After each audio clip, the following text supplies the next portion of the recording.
क्या होते हैं और वो कैसे दिखाई जाते हैं। Size and layout of drawing. किसी भी कंपोनेंट जब बनाया जाता है तो साइज एक इम्पोर्टेंट होता है। सीट साइज, सीट साइज इसलिए इम्पोर्टेंट है कि उसके अंदर कितनी इंफॉर्मेशन हमें डालनी है और उस पार्ट का एक्चुअल साइज क्या है।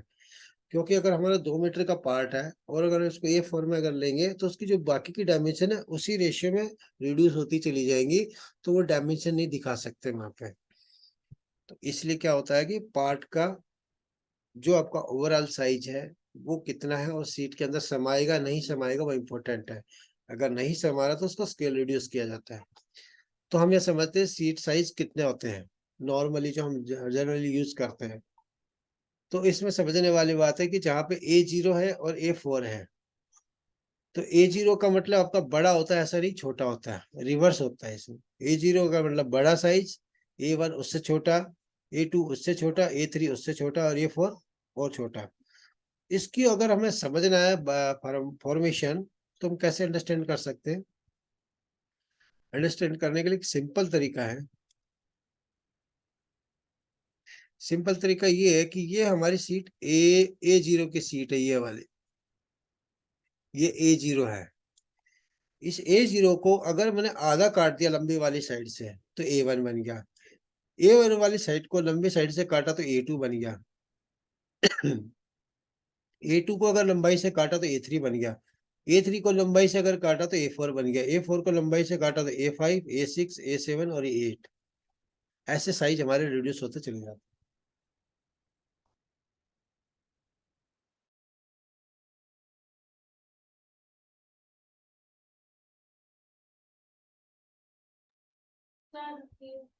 ओके, सो ये हमारे सीट साइज है और सीट साइज की डायमेंशन क्या होती है, जस्ट एक ओवरव्यू समझते हैं।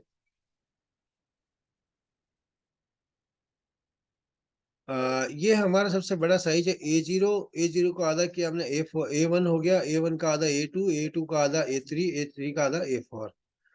अब साइज समझते हैं। जो हमारी लंबाई होती है वो एक की चौड़ाई होती है और एक की लंबाई होती है, रिवर्स हो जाता है।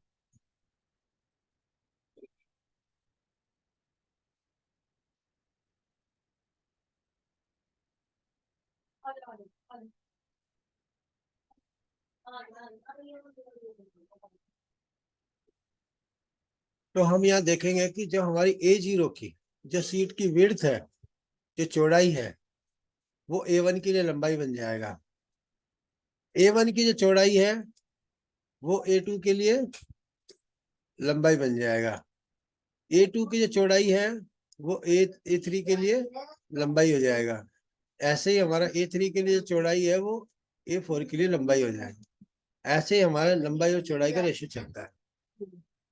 ये आपके स्टैंडर्ड ए शीट साइज है सारे। ये इंचीज में है, ये मिलीमीटर में है। इसको ASI बोलते हैं, इसको इंचीज बोलते हैं। अब एक ओवरव्यू समझते हैं कि हमारी सीट साइज होता है। इस सीट साइज के अंदर टाइटल ब्लॉक किधर होता है। टाइटल ब्लॉक मोस्टली ज्यादातर हमारा जो राइट बॉटम में होता है। अब ये सीट पे डिपेंड करेगा वर्टिकल में या हॉरिजॉन्टल में। यहाँ पे हॉरिजॉन्टल है। तो इस सीट को समझने के लिए हमें ये ग्रिड दिखा हुआ है। ये बाहर जो ग्रिड है इसका मीनिंग क्या है आगे समझ में आएगा। ये ट्रिम मार्क है, मीट्रिक रेफरेंस ग्रेजुएशन है।